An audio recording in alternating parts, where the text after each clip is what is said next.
Hey guys, welcome to H. This is home-based groups.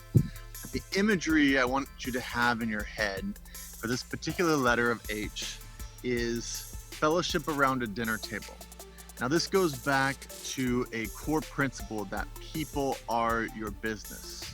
No matter what you're doing, no matter what you're launching, people are going to be your most important, valuable, and life-giving asset to whatever you're doing. Go out of your way to lift people up and create relationship.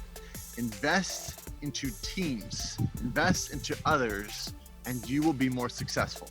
If you're religious, this also connects you to God in a greater way. There are so many ways that your relationship with other people will enhance your relationship with God. Each person, if you have this mindset, is God's creation. So each person has a different personality, different spiritual sense, special gifts that God gave them. And as you get to know each of these people that are God's creation, you will connect more and more and more to God because you're connecting to different ways He created people. And the more you connect to His creations, the more you connect to the Creator, the designer. This is why there's this natural desire within all of us to want to connect with other people. Doing life alone is actually not natural. You may think it is, even if you call yourself an introvert and you joke and you'd be like, I want to be alone on a desert island forever. I understand that because that's in my mindset too. I am an introvert. I actually like being alone. I like reading a book. I like going to the mountains. And trust me, this sounds great. And it sounds like, well, maybe not everyone thinks that sounds great, but it sounded great to me, and I would get alone. I would go on hikes and I would hide in the wilderness for like days. I would travel for weeks alone, and I constantly had the same thought. Man, I would love to show this cool moment with someone. I would love to have this experience with someone I love. And even as an introvert, everywhere I went, everywhere I got alone, I would constantly be like, oh, this is so cool. I wish I could show it to someone. It's kind of funny. As an introvert, on a daily basis, I have to get alone and sort of collect my thoughts. But the reason that I do that, I collect my thoughts and I get myself together, is that I can then share those thoughts in relationship, that I can then move something forward and connect with people. This is why we build home groups, fellowship around the dinner table, if you will, in whatever we're building. Obviously, your final project you're launching, whatever it is you're launching, may not be a dinner table, may not be home groups, but realize this is about launching something. And when you launch great things, big things that will last, you have to, on a weekly basis, connect people in teams, connect people around this dinner table, which really is all about relationship, and create these home groups where you break bread together and real discussion begins to happen, brainstorming, friendships. You can move through major problems and issues if you have built these types of home groups. This is where real allies will come in whatever you're building. Hebrews 10:24 of the Bible says, and let us consider how we may spur one another on toward love and good deeds. Let us not give up meeting together, as some are in the habit of doing. We all become introverts at some point. We try and get alone, but let us encourage one another, and all the more as you see the day approaching. One of my favorite things to do is go to Disneyland. I love it. I go about once a week, actually. And I know not everyone loves Disneyland, but if you think about it, it's weird that I love it because I'm an introvert. I really am. So it would be odd that on a weekly basis, I would put myself in the most crowded place in the world, right? But there's something fascinating in this place because I love to watch people in this particular place. I don't love to just watch people, like people always talk about the mall, they sit and they watch. No, I love watching people at Disneyland because they're trying to create a joy, a memory with other people. You don't, sometimes you do, but normally you don't see people alone at Disneyland. And so as I'm watching these groups, I always see the same thing. It's always the same. This is the point. So catch this. They experience some fantasy. You know, they're on Peter Pan. Like, it's just, as an adult, a 44-year-old man, I'm getting on a Peter Pan ride in which all you really do is fly in a dark room over some lights. Like, it doesn't make any sense, except for this. Everyone experiences that and immediately turns to the person they're with, the loved one, the child, young, old, doesn't matter. And they go, hey, did you see that? Did you feel that? Did you experience that? Whatever cool moment happens, you immediately turn to the one you're with and go, did you see that? Catch this.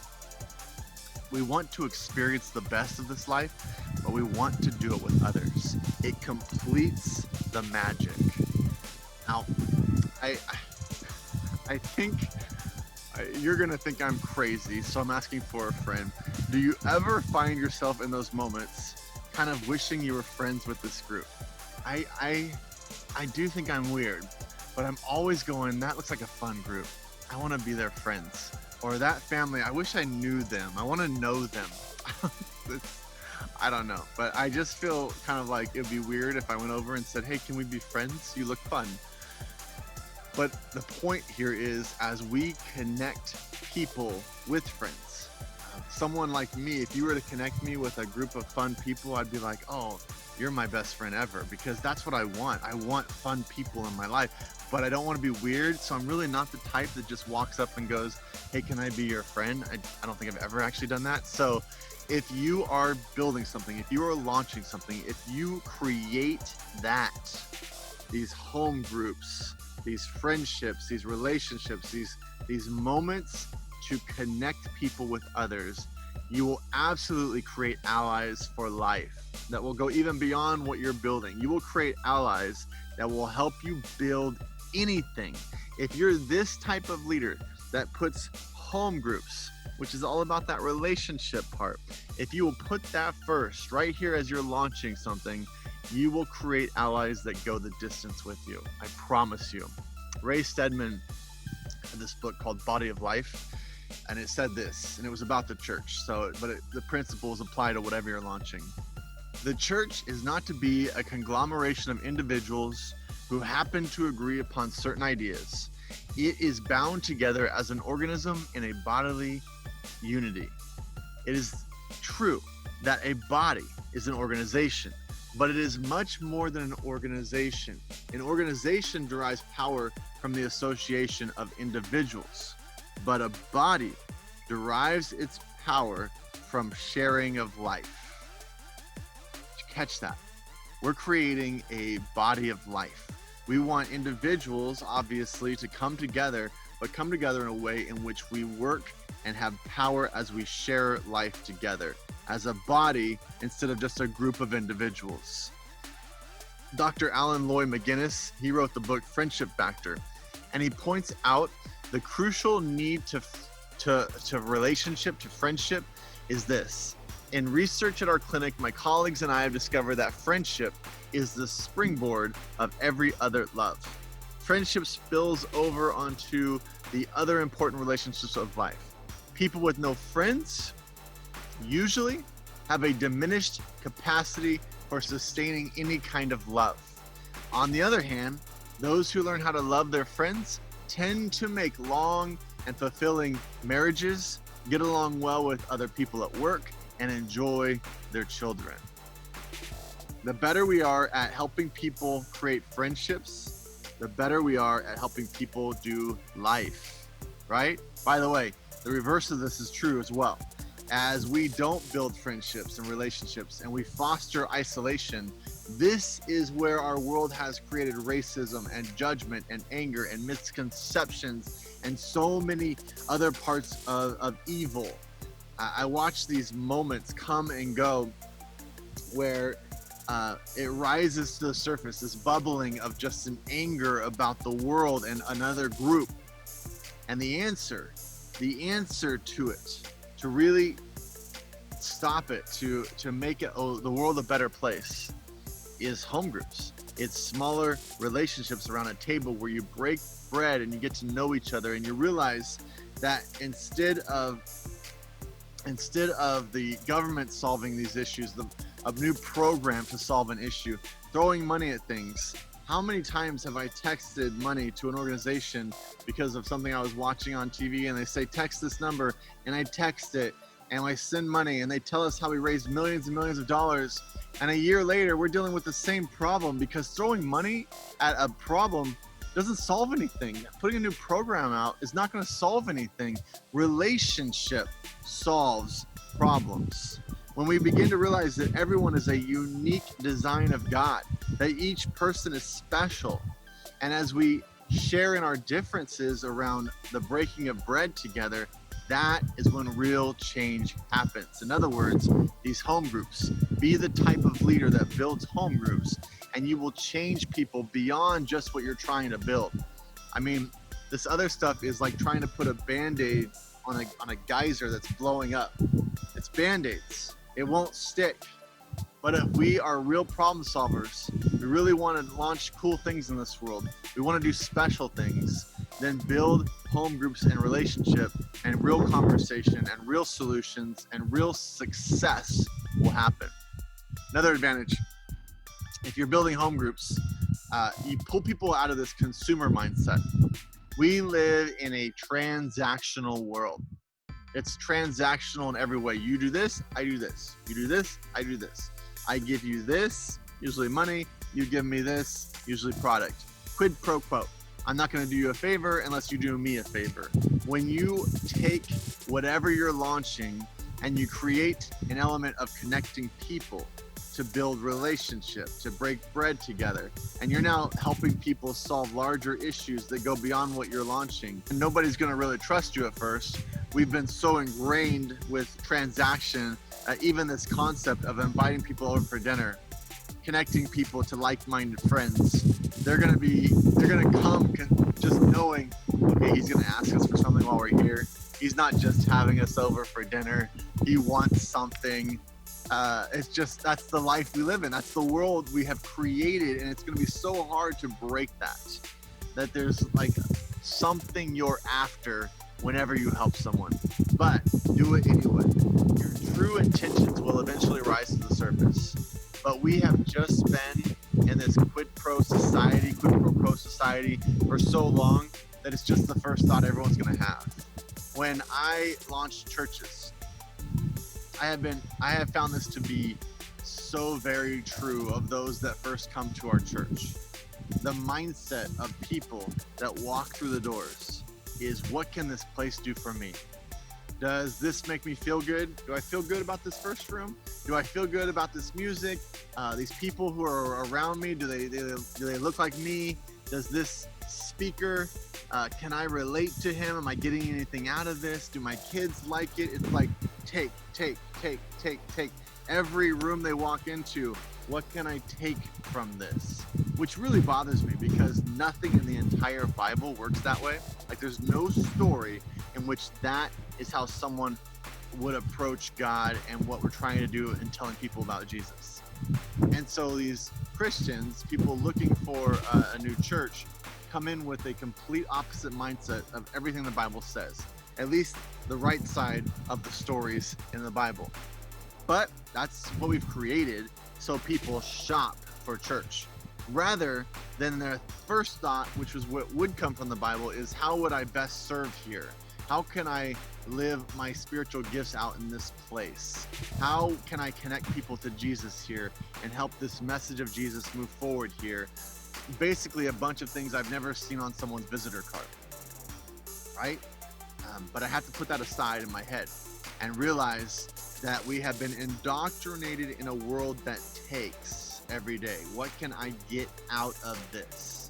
So I say all that to say, as you launch this new thing, switch all of that up. And as we plug people into home groups quickly, we will create real conversation, real teaching, real purpose. We will create allies that want to go the distance with us. Make home groups, which is this breaking of bread concept, building relationship concept, Make that the first thing that you're after, to connect others with others, to connect people, to build real friendships. And you will create allies that understand that you care about bigger issues. You have to do it fast. Otherwise, people will just think you're in a transaction sort of business, that you're whatever you're building, unless you're just after money, and money will never make you as happy as you think it will. If you just want a transaction of making more money, that will really limit how great and how successful you're going to be. If you instead start with the concept of relationship, how to connect people, you will build something that lasts so much longer. So here's your homework. Homework assignment 1, and it's only going to be one assignment. It's invite 2 couples or 2 families to your house for dinner this week. 2 to 3, I should say. I try and create a house with about 10 adults. So when you invite families, it gets real tricky, but basically I'm looking to have 10 adults. I usually get 8 because someone fails 5 minutes before you start. So if I start with 10, I get the 8 I'm after, because it eliminates awkward conversations. If you only have one couple and you're hanging out with one couple and it doesn't quite click, which happens, you have to, it just makes for an awful night. So I buffer it with 2 other couples, because one adult may connect with the personality that's a little off or whatever. It just helps for a great night. I also try to have a fun game early in the night. I want to create an atmosphere of fun to lighten some of that awkwardness, the tension that may happen at first. My general plan, in case you want to schedule, is I have appetizers as people are walking in. Food, gotta have food. An appetizer, something that you can stand around eating, you're just enjoying a little bit of conversation. And that moves towards a game. I actually used to have a dinner where we sat around a table, and that created awkward conversations, awkward moments. So I learned to go appetizer, game, dessert, and that's it. I don't even do the dinner part, because you have enough appetizers to be full. You play a game to sort of create this fun atmosphere, create conversation, and then you go to dessert, and in that dessert time is when you have the best conversation, because you're already sort of full from appetizers, you've had some fun together, and now while you're enjoying dessert, that's where real conversation begins. So this week, you have to set it up. You have to start making phone calls, connect with people, because most likely you call a bunch of people this week to make it happen next week. So your homework is, this week you're calling, next week you do it. Like, don't go on to the next video until you have at least one dinner in your home, one moment, one home group happen together, one conversation. If you don't have enough room in your home, you live in an apartment or something, do a restaurant that has a back room or something where you can bring a game and play. Just do it where it makes sense. Or a friend that has a bigger home, they'll host it, or you'll host it. How would that work? They're the hosts. They're the, I don't know who the host is. They're the home, you're the host. Whatever, you get the concept. So that's your homework. Do that this week or next week or both weeks, and then move on to the next video. Let me close with this. Genesis 2:18 says, "Then the Lord God said, it is not good for man to be alone." One of the very first things God says, he builds creation, he builds the world, puts all these animals in it. Then he creates a man. He's like, this is good. This is awesome. And one of the first things he realizes as he looks at this new world he creates and this new man he creates, it's not good for man to be alone. It's not going to work. What a profound thought. In this entire world, it was just stunning that the God creates this, and the most fascinating thing he realizes, or the fascinating thing that we realize, is it's not good that he's alone. That this magnitude of this prophetic word from God is saying in no uncertain terms that we're not meant to live life alone. Now, is it a surprise that the enemy, the one that attacks us constantly, attacks marriages, attacks families, attacks relationships, attacks friendships, all the things that attack us in this world, goes after the concept of togetherness. The enemy wants to break marriages and families and friendships up, because when we're in isolation, we get further and further away from God. So we have to go against this. We have to attack this head on. John 13:34 says, "A new command I give you, love one another as I have loved you. So you must love one another.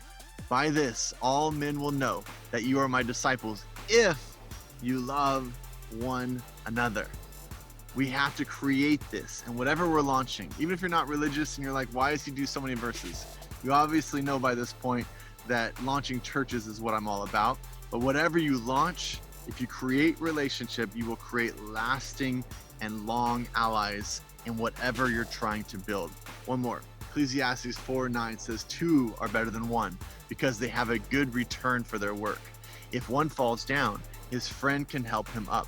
But pity the man who falls and has no one to help him up. Also, if two lie down together, they'll keep warm. But how can one keep warm alone? Though one may be overpowered, two can defend themselves. A cord of 3 strands is not quickly broken." One of my best friends in high school always quoted this verse. He just thought it was funny. And at the time, I thought it was funny because it's so random. But he always would be like, 3 strands are not quickly broken. He would say it all the time. There was 3 of us that were friends. And he would say, 3 strands cannot be quickly broken. And although we all thought it was funny, as I grew up, I realized how important that was. Our 3 that strong together. This is where, like in high school, you build these relationships that are strong. Because, why? You are always together. You're having fun together, eating lunch together, you're going to classes together, you're learning together, you're having these dances and relationships with other people, but you're doing it together. In the process of building relationship together, you create long-lasting friendships. And this is why people go to reunions forever, because in high school, you lived life together and you built something that would last forever. I know that doesn't work out for everyone, but the concept's the same. If we will design things, whatever we're launching, and build this into it, relationship, home groups, friendships that really last, you're going to design something where people will be with you for the long haul. It's so sad that we go into college and our careers and we start to isolate ourselves, losing the very concept of this relationship, that life is better together. So be the type of person, the type of leader that helps counter this with real relationships. Design home groups into whatever you're launching, and you will be more successful.